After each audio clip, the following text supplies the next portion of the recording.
Hello, everyone. My name's Cash Miller. I'm the host of Emerging Brands Franchises on the Rise. Today, we're going to be talking about property management, vacation rentals, a really interesting space. I've got with me Keith Wachter. He's with iTrip. Keith, it's great to have you on. Tell us a bit about what iTrip does, because it's not your regular property management company. You guys have got a really, special area of, that you work in. Yeah, I appreciate it. Well, thanks for having me on the show. You're right. We are a bit different than a lot of franchise opportunities, a lot of property managers out there. So we are in the short-term rental property management space. So, a lot of folks think of Airbnb and VRBO, Booking.com, those types of vacation rentals. We are in the property management space, managing those types of properties for property owners. Well, that's great. There's with the explosion of Airbnb, VRBO and stuff, I've used, both services, and it's just, it's a growing field. There's so many people. I know I was just, we have an office in Springfield, Missouri, and we had a bunch of people together, and we used Airbnb, and we ended up getting a house there with 4 bedrooms and stuff. And it's funny because it's a place that I'd stayed at previously because they had a barn in the back. Oh, cool. Yeah. And the barn, though, was only 1 bedroom, whereas the house was 4, and we had more people. So, so to be back at the same property at a whole different spot, I was like, this is there's good money to be made for, for people that are renting out such properties. Let me ask you, I want to get this started by making sure that the audience understands what iTrip does, because I know from our, discussion before, the show, you guys work with, Airbnb and VRBO and things. So how does that, what is the role of iTrip? Then we can get into, how do, franchisees and stuff make money. But I want them to understand why you want an iTrip versus you just go to Airbnb. What's the difference here? Yeah. Good question. And just to touch base on your Springfield comment as well, it really is amazing to see how the industry has changed over the years and why people are using short-term rental properties now. And you're right, it's a growing space, tremendously growing, has been growing for a long time, a lot of growth left in the future. And that's where too, we are very specific when we talk about short-term rentals, because the industry term for a long time has been vacation rentals, right? Everyone called it a vacation rental for a long time. And when you thought, short-term rental property in the past, you thought those different vacation markets, but we feel that we've outgrown the name vacation rentals, and it truly is a short-term rental or an STR. The significance of that is because, when you're in an urban market or like you mentioned, Springfield, something like that, you don't realize how much business travel or conference travel or celebrations, family get-togethers, whatever the event may be, why people are choosing short-term rentals over, your traditional hotel or trying to cram everyone in one house. It's so much more comfortable. You have so many more conveniences. You can have everyone together under one roof because you've got the whole property to yourself. And a lot of times, if you can find that really unique property too, like you mentioned with, the barn out back or an event space somewhere close by that is included with that rental, man, what a difference in that travel. What a difference, what an experience that you have as a result. So I just wanted to touch base on that. But what iTrip is and how we're different than, an Airbnb or a VRBO is pretty drastic. So the Airbnb, VRBOs, Booking.com, TripAdvisors of the world, those are listing sites. We call them online travel agencies in the industry. So guests can find short-term rental properties to book through those platforms, but they're not doing any of the property management. They're not actually communicating with the guests themselves. They're not overseeing that guest experience, and they don't really do much for the property owner besides generate that revenue. And if a property owner wants to work with them directly, they can, but they have to do all of that work themselves. So where iTrip comes into the picture, and the need that we solve is the fact that property owners want to have these properties. They want to rent them out short term. They may want to use them, part of the year for themselves. but they don't want to do any of that day-to-day work, and they still want to have those bookings in place. So iTrip is the property management piece. We manage not only the booking portion, so we're actually partners with Airbnb, VRBO, Booking.com, and about 80 other different listing sites. We actually have the largest property advertising platform in the industry. So we handle all of that booking, all the reservations, the guest communication, and the experience while they're there in the property, as well as the turnovers, the vendors, the cleaners, maintenance folks. We're overseeing that process for the property owner. So the property owner gets to be completely hands off. They don't have to worry about the day-to-day of the property management.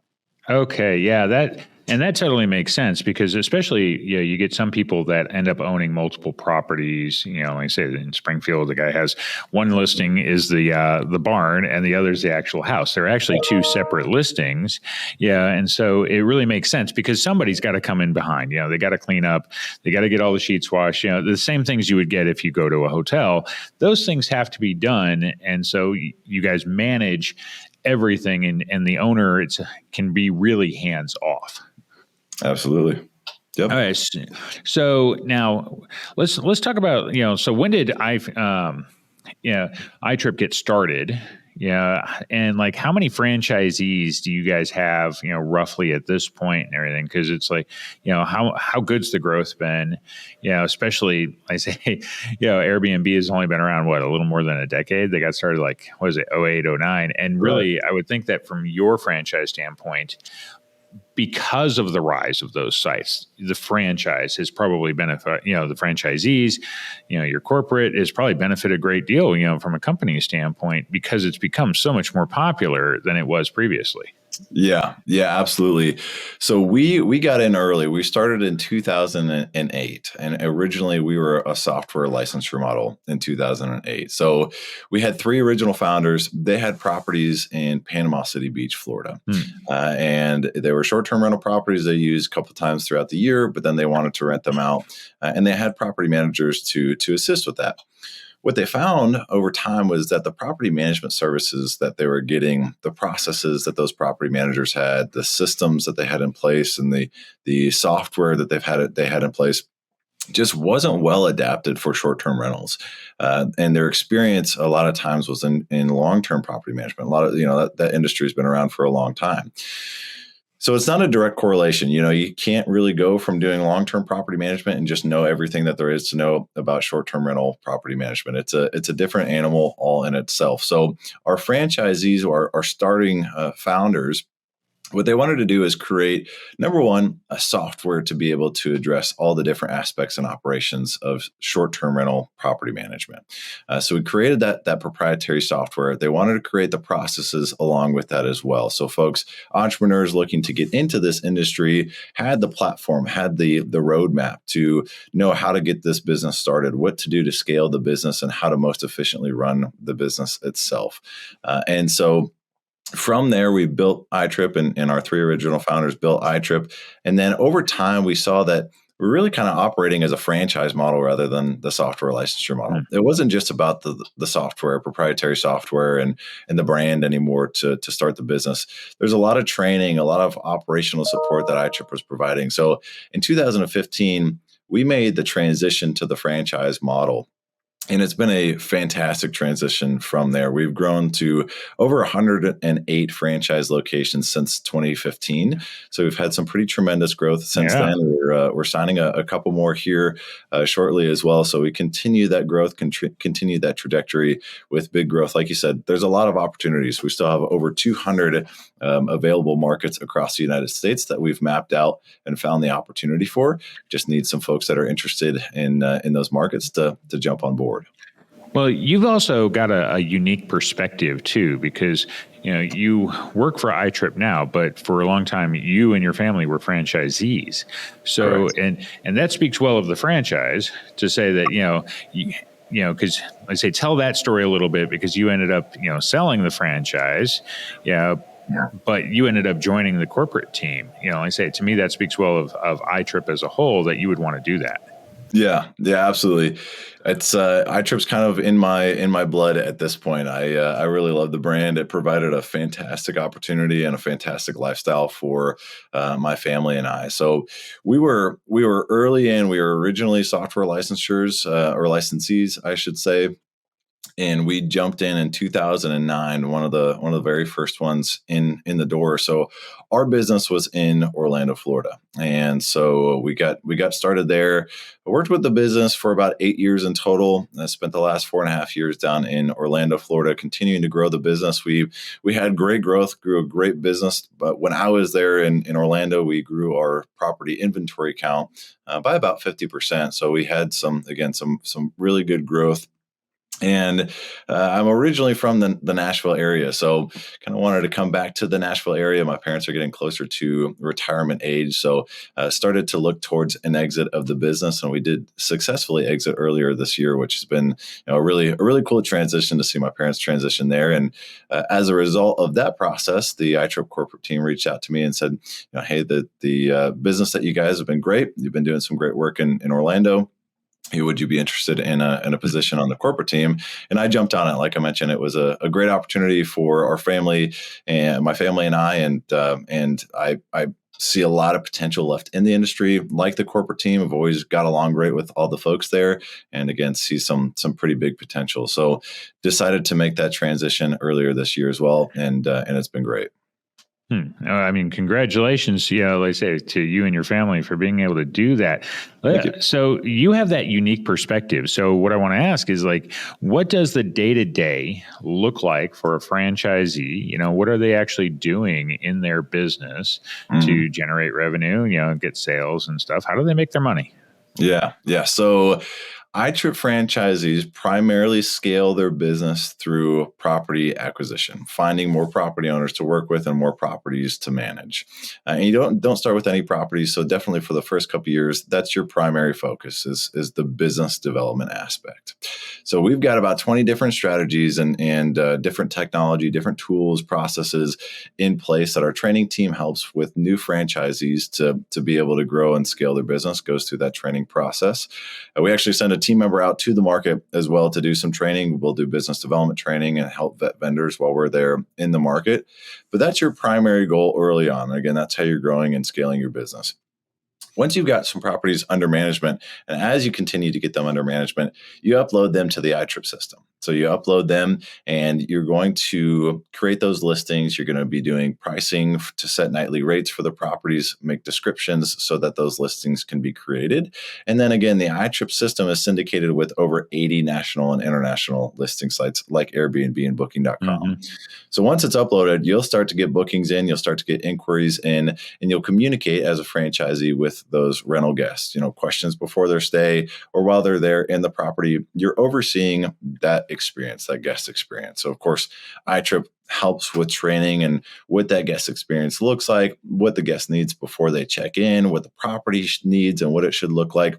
All that kind of stuff. Our training team does a really good job of creating experts in the short-term rental property management field. It's not just your everyday Joe that decides they want to get into short-term rentals. We've got 15 years of experience that we're able to share with a franchisee to really hone in on those best practices. So then the guest has their experience.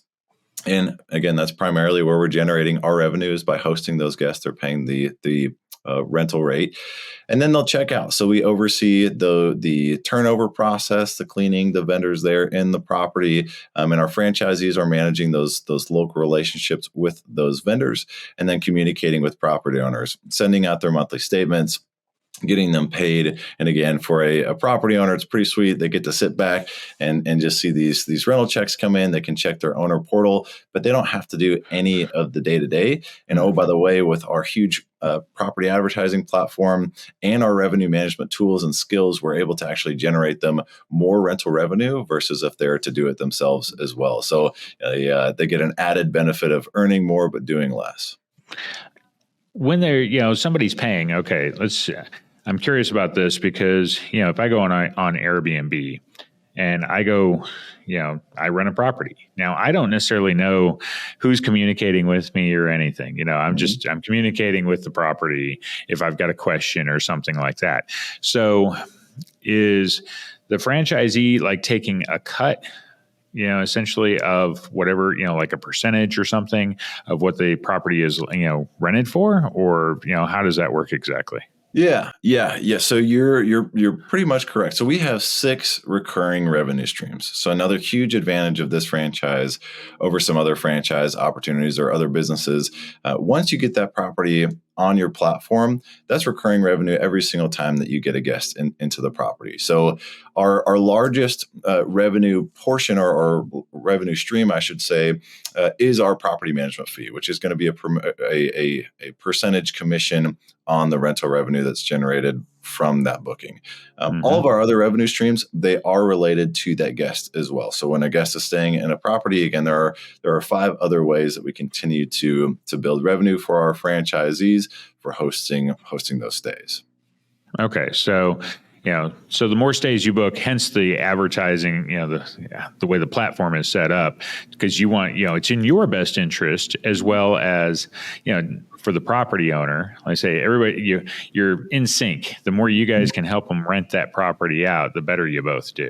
Yes, absolutely. It's a win-win situation through and through for everyone involved. And our model is a local owner operator model as well. So a guest has the peace of mind knowing that whoever they're booking with, they're in that area. So if they need a question, or if, worse comes to worse and somebody needs to visit the property, there is a franchisee there. Now, are our franchisees, the maintenance folks for the property, are they going out and addressing, an AC issue if there's AC? No, we're not doing that. We're managing those different moving parts. But the guest still gets that peace of mind that we're local owner operators, and the property owner really gets that peace of mind knowing that we're local owner operators as well. So meeting with vendors, visiting the properties to be able to see the condition that they're in, do frequent inspections, or even just do a meeting with them initially to onboard that property. Again, we're a lot different than a lot of other property managers out there, being that we are local owner operators, and we really give that mom and pop type of a feel and experience to guests and property owners, with having the benefit of the large organization backing them and providing the tools with economies of scale or at no cost for the franchisees. Okay. Well, great. So what kind of investment, let's break down the numbers. If somebody wants to, buy a franchise, and then also, in the case of this, because it's properties you're working with that matter, to being able to see where, how long does it, it's not a matter of how long it takes to make money, but how many units does it take, to get to at least break even, because it gives it gives potential franchise owners, an idea of how hard do they got to work. It's like, what do they got to be able to do, so they can make money with this opportunity? So, but what are the fees? What are the fees? What's the initial investment look like? Sure. Yeah. So we've got 2 different market offerings. We've got what we call a boutique market offering and a primary market offering.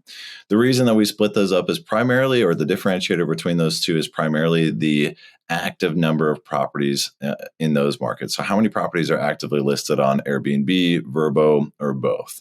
And that's where we differentiate. So our initial funding or initial investment is going to range from about $105,000 to $150,000 to get started. So a part of that initial funding is going to be the initial investment to the franchise or to iTrip for getting started, training materials, marketing materials, so on and so forth.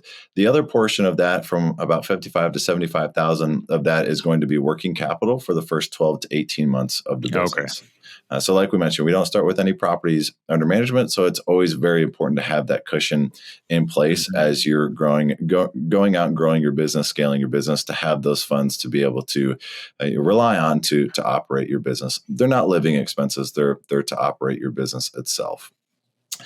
Now, in terms of being able to scale the business, what that profitability looks like, we're happy to share some information there as well. And we always give our new franchisees a goal of hitting 30 properties under management within their first year.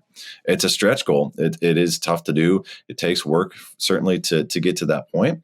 We're a lot different with our opportunity in terms of there's uncapped income potential, uncapped earning potential with this opportunity. So it's not like a brick and mortar store or maybe like a restaurant franchise where this is the restaurant.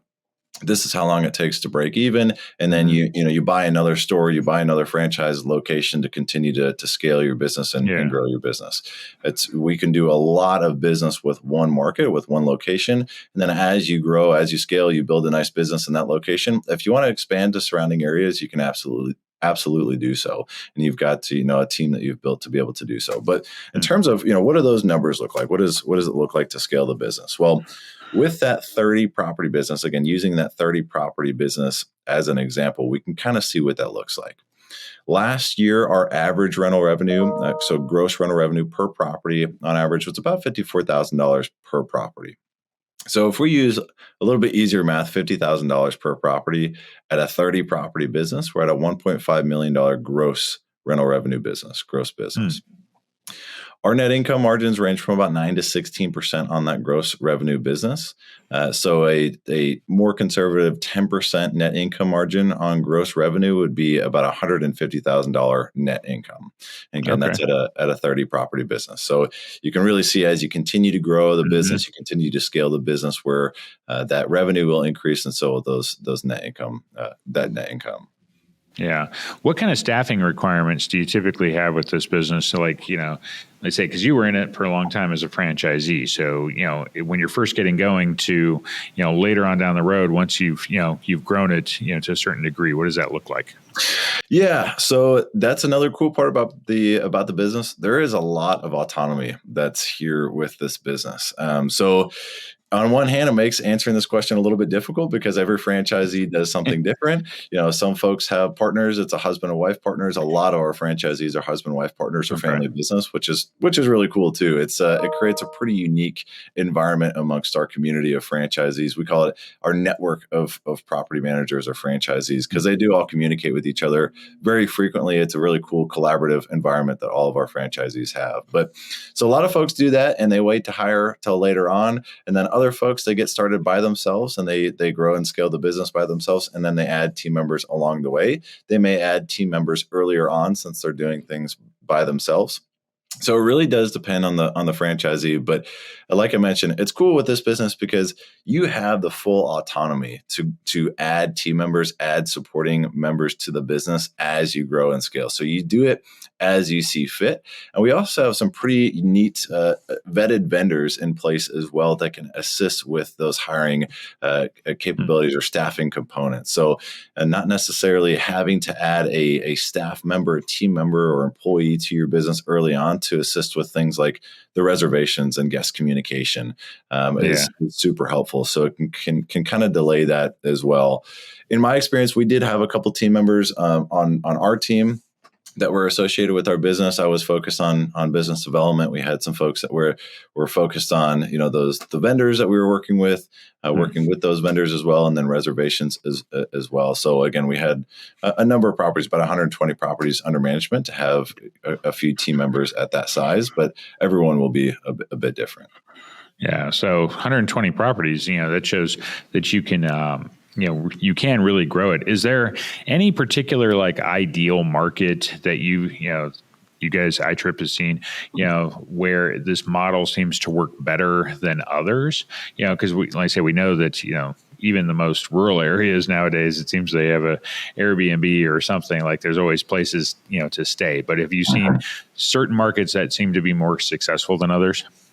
Yeah, that's a good question. And to answer the question, it's not really necessarily about the market itself as it is about the entrepreneur, the franchisee that's getting started with that business. So we've got some franchisees that, the sky's the limit. The world's their oyster. There is no boundary. They want to grow their business as large as they possibly can. And man, it's amazing what they're doing with those businesses. While other folks, they hit the income that they were getting with their corporate lifestyle, and they kind of just want to hover in that area. They kind of want to hang out, don't necessarily want to grow and scale their business more. So we take our market creation very seriously. We reference a number of different data sources and look at demographics very heavily before we establish a market as viable. If we don't feel that a market is viable, so like you mentioned, property is way out in the boonies, and it's just it's one of a lone property. It may do well by itself. It may have this niche opportunity, but can you grow and scale that market? If we don't feel like that's a possibility, if you can't really scale the market to executive level income potential, we don't want to offer it. We take that very seriously. So again, we've got over 200 available markets across the United States that we've done this research on, that we've vetted. We've looked at the opportunity, and we see that the opportunity is truly there. So that's what our approach to it. We want to pre-vet the markets. We want to pre-research the markets prior to offering it. And every market that we have is truly a viable market. Okay. Now I got a tough question for you. If I was a brand new franchisee, how do I find the property owners? I mean, is there marketing support on your end? Like, do I got to go to like a bunch of networking events? Like, how do you do that? Because, we see properties all over the place, but like, I don't know which ones, do I go on Airbnb and I go find them and then contact them and say, hey, I should be your, property manager? I mean, how do I go find the business? Yeah, good question. So we don't do that. We can't really do that going through the listings themselves. Airbnb and those sites, I don't really love that, and for good reason. It's supposed to be for a guest. So we've got our training team has put together about 20 different strategies to implement for business growth and business scale. But I'll touch base again on the autonomy of this business, because it's one of the aspects of the business that I truly love. It's very unique, and our franchisees get to leverage that all the time. Business development in this opportunity is not excluded. So there's a lot of autonomy with business development and how you go and scale your business. Now, we want you to follow our processes. We want you to follow the guidelines, because it's worked over 15 years. We've been able to duplicate those processes, so we know that they work. But some franchisees, they come from a marketing background, whether it be digital marketing or it comes from a direct mail background. And that's what they choose to grow and scale their business with. They want to go down that path and reach out directly to property owners. Other folks may have something like a real estate background, and they want to network with folks in the real estate industry to build their referral network. And a lot of folks will do a combination of the two, and our other, plenty of strategies that we've got in place to be able to grow and scale the business. So there's multiple different avenues that you can go down, reaching out directly to those absentee property owners. And our training team does have data sources so that we can compile a list of absentee property owners in those markets and then share those with the franchisees so they can advertise directly to that and use the different tools that we have to automate that process and make it much more streamlined as well. And then again, building the referral network, that takes a little bit more time. Of course, like you mentioned, going to networking events, in my opinion, no matter what your small business is, those types of events are always extremely useful. They're always helpful. And the referral networks that you can build as an entrepreneur, as a small business owner, will pay off time after time after time again. I'm not in the franchise anymore, but my phone keeps ringing from the referral network that I've built as well. So just forward those on to the new owners of the franchise. But it continues to pay dividends time after time, and your phone keeps ringing. So that's pretty cool. So you've got a lot of opportunity with that realm as well. Well, I think it's important because you mentioned that you've got, essentially access to the data sources that say, hey, these are absentee owner properties. So it gives you the insight you need so that you're just not blanketing everybody. Which ones, might be able to have that conversation. So you can be a little bit more, have targeted marketing to them. And that's really important.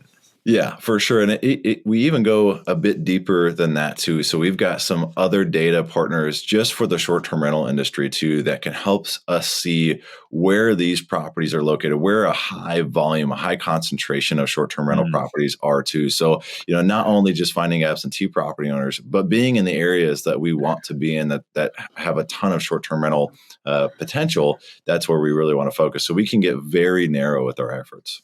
Yeah, no, that's really important because, and those concentrations do exist. I took my family, to Sevierville, Tennessee. It's near Pigeon Forge and stuff, over the summer. And we rented a cabin that, was really basically it was a house, in a sense, looked like a cabin, but we walked around the area and you could see some were occupied by people living there and some were not. And that would be, it was a high concentration area of, properties available, to be able to rent and such. But until you actually go around the area and such, initially I actually thought that they were all that way. And then, like I say, as took the dog for a walk and things like that. It's like, oh no, that one they're definitely living there, and that one they're definitely living there, and that one they're not. So you get a better idea of it. So having, like I said, those kinds of sources, it's really important, and knowing where the concentrations are help a lot.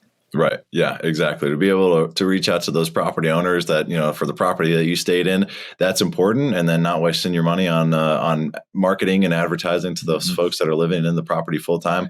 They don't want to get that mail anyway. So, so we can save some money, save some time that way too. Yeah. Being very specific is always best. For sure. Yeah. So who is the ideal franchisee for iTrip? What is it that you look for in the franchise partners that you bring on and work with?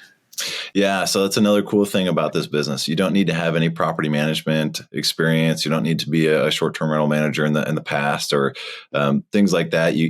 We've got folks that are buying franchises from all different backgrounds. My parents not excluded. So, my dad specifically was in manufacturing for corporate America for, almost 25 years prior to jumping on board with iTrip. Not, stayed in a short-term rental a couple of times and thought that it was a really cool concept. I wanted to see if there was an entrance into the industry. So that's kind of the story time and time again. So in terms of background, there's no specific background, but we do look for folks that have some industry, some business or relevant experience. So, you're starting a business. It does take a little bit of business acumen to get started, to really know how to structure the business. And of course we help with that, but being able to run your own business takes a bit more acumen than if you're just, straight out of college or something like that. So some business experience is required. Usually around 15 years of business experience is what we look for. Yeah, that would be ideal. Yeah, definitely. Whether you've been an entrepreneur or you've been, in management or something of a business, a significant operation of sorts. Yes. Yeah, for sure. Outside of the experience, like I mentioned, we are local owner operators as well. So we look for folks to be living within the market that they're interested in or within about a 40-minute drive of their market as well. Full-time, they're willing to do a full-time opportunity. So it's not necessarily a semi-absentee type of a role. Again, you're in the business full-time. And we can only award franchise opportunities to U.S. citizens at this time. So we're looking again, still within the U.S. We're looking at international eventually, but right now we're focused on the U.S. Still a ton of potential in this market, and those are going to be again kind of our main points for an ideal candidate. Yeah, well, like I say, you're providing a great service to the property owners because of being able to take care of everything. There's still, you got to keep up with stuff. You got to keep the places clean. You got to keep the beds made when the new guests show up. You got to have somebody that knows how to keep the thing rented. That's why you work with a property management company, because often it's, you could say, think I'll save some money, doing it myself. I'll do all these things. But often, property owners, they don't have the time. And even if they had the time, do they have that true expertise? They don't. So you do, your organization does, and keeping those properties rented, for the little money you might save by not using a property management company, how much do you cost yourself because of lost bookings? Yeah. So it's a huge thing. Yeah. This has been great, Keith. How iTrip is a really good opportunity for people. It's definitely an interesting space. How would people that want to talk franchising, want to see, learn more about it, how would they get a hold of you? Yeah, yeah. So I'm available on pretty much all platforms, whether it be LinkedIn or any other social media platforms. But of course, reaching out to me directly, I'm always happy to communicate via text, phone call, or email. So my email is keith.wachter, Wachter is how you spell my last name, at itrip.co. So no m.co. And then my phone number is 615 236 1855 as well, if you'd like to reach out to me directly. Again, we'll be posting or linking our social media accounts to this video too, I think too, right? So you can always shoot me a message there. Yeah, and you've also got a specific franchise website, right? We do. That people can read up on everything. Yes. Yeah, that is itripfranchise.com. So itrip, ITRIP, franchise.com, all one word. Okay, well, this has been another great episode of Emerging Brands, Franchises on the Rise. My name's Cash Miller. I'm your host. I'm also the CEO of Titan Media Works. We do podcast production. If you're looking for a franchise, this is really a good opportunity. I think there's a lot of autonomy, and when you're a business owner, you want to have that. It's really important that you work with franchisors that they really value you, what you bring to the table, but give you enough space, enough breathing room to try things. And this is an opportunity to be able to do that. So if you're looking for a franchise, give iTrip a call.